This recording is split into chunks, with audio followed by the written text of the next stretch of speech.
Os Talmidim de Yeshua e o Shabat.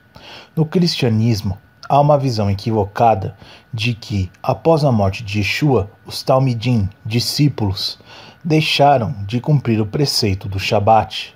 Em verdade, como já afiançado, os discípulos observaram as regras do Shabat enquanto Yeshua estava em seu meio. Mesmo após a morte e a ressurreição do Mashiach, permaneceram seguindo o Shabat e não o domingo.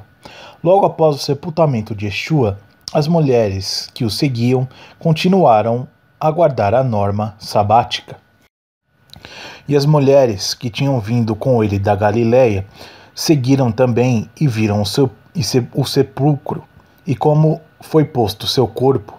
E voltando elas, prepararam especiarias e ungentos, e no Shabat repousaram conforme o mandamento. Lucas 23, versículos 55 e 56. Lê-se a narrativa em referência que as mulheres seguidoras de Yeshua guardaram o Shabat. Lucas, o autor do texto, escreveu conforme o mandamento, ou seja, considerava o Shabat como o quarto mandamento. Lucas também escreveu Atos dos Emissários, ou Apóstolos, muitos anos depois da morte e ressurreição de Yeshua. Em sua narrativa, continua afirmando que os discípulos guardavam o Shabat. E, partindo de Pafos, Shaul, Paulo e os que estavam com ele chegaram a Perge, da Panfilha. Mas Yohanan, João, apartando-se deles, voltou para Jerusalém. E eles, saindo de Perge, chegaram a Antioquia da Pisídia e entraram na sinagoga num dia de Shabat. Assentaram-se. Atos 13:14. E, despedida a sinagoga, muitos dos judeus e dos prosélitos religiosos seguiram Paulo e Barnabé, os quais, falando-lhes, os exortavam a que permanecessem na graça de Elohim. E no Shabat seguinte, ajuntou-se quase toda a cidade para ouvir a palavra de Elohim. Atos 13, versículos 43 e 44. E no dia de Shabat, saímos fora das portas para a beira do rio, onde se costumava reunir um lugar de oração, e assentando-nos falamos às mulheres que ali ajuntaram. Atos 16, 13. E Shaul, como tinha por costume, foi ter com eles, e por 3 Shabatotes disputou com eles sobre as Escrituras. Atos 17, 2. Análise o último versículo citado. Shaul Paulo tinha por costume se reunir no Shabat para estudo das Escrituras.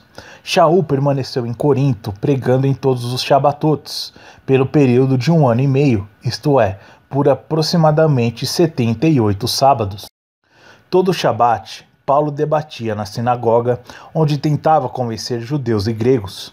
Portanto, Paulo permaneceu ali durante 1 ano e meio, ensinando-lhes a palavra de Elohim. Atos 18, 4 e 11.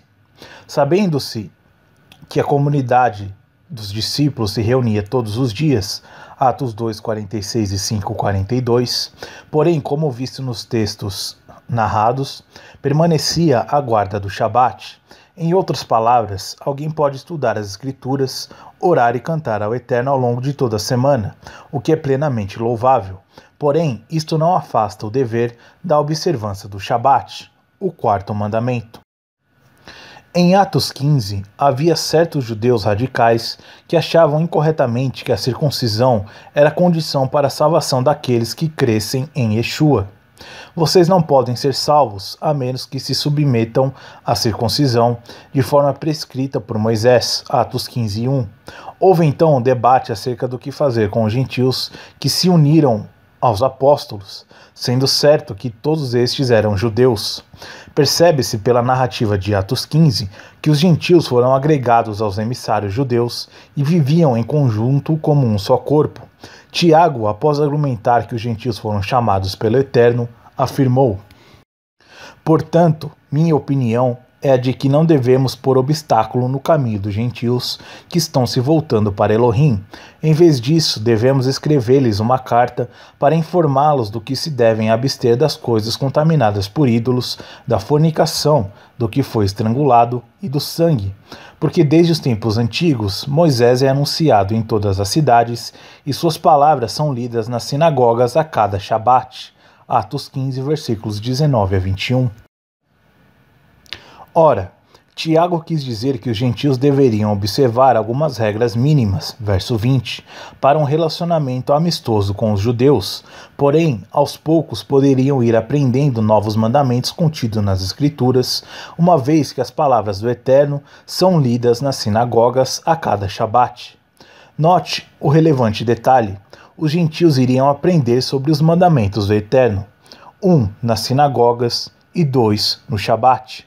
Vê-se que Tiago, irmão do Senhor Yeshua, endossou o cumprimento do Shabat.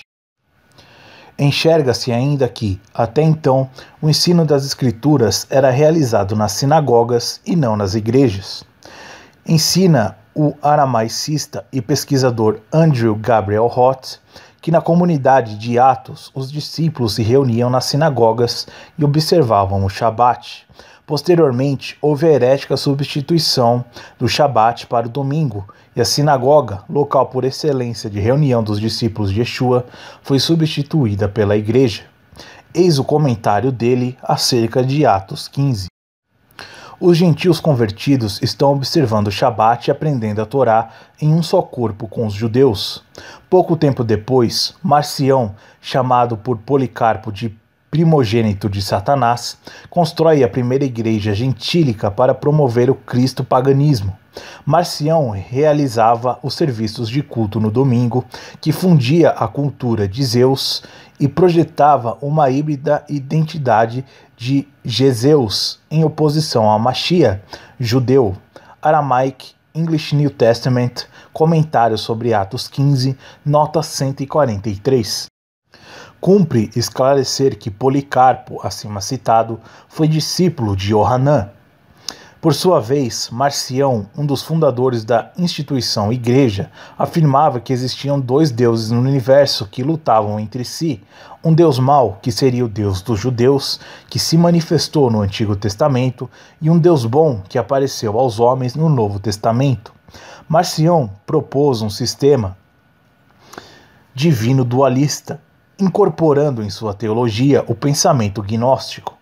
Pelo exposto, depreende-se com nitidez vítrea que o culto no domingo, difundido por Marcião, tinha por objetivo a adoração do Deus Sol, o que sempre foi abominável aos verdadeiros discípulos de Yeshua, que creem que o Eterno é um e estabeleceu o Shabat, e não o domingo como dia de observância.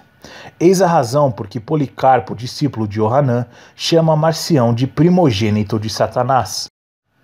James Carroll, pesquisador da Universidade de Harvard, atesta que os discípulos de Yeshua continuaram a obedecer à norma do Shabat até o século IV, quando então se institucionalizou a Igreja Católica Romana por ordem do convertido imperador Constantino in verbis. Durante séculos, a celebração da Páscoa pelos cristãos coincidiu exatamente com a Páscoa judaica e sua observância do Shabat. Continuou a ocorrer no sábado. Foram necessários a ordem de Constantino, já referida anteriormente, e decretos dos concílios da Igreja no século IV para estabelecer distinções nítidas entre as observâncias judaicas e cristãs. A Espada de Constantino, página 160. Em sentido idêntico, Jacob R. Marcos, que os discípulos de Yeshua HaMashiach permaneceram guardando o Shabat durante os primeiros séculos. The Jew in the Medieval World, a Source Book, página 103. Epifânio, no século IV, escreveu sobre o grupo dos nazarenos, que eram os judeus que criam em que Yeshua é o Messias. Relata Epifânio que os nazarenos guardavam regularmente o Shabat, Panarion, página 29.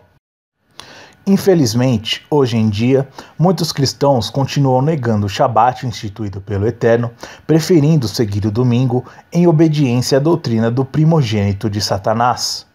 Caro ouvinte, o Eterno Yahuwah, o Pai, está lhe chamando para enxergar a verdade como ela é.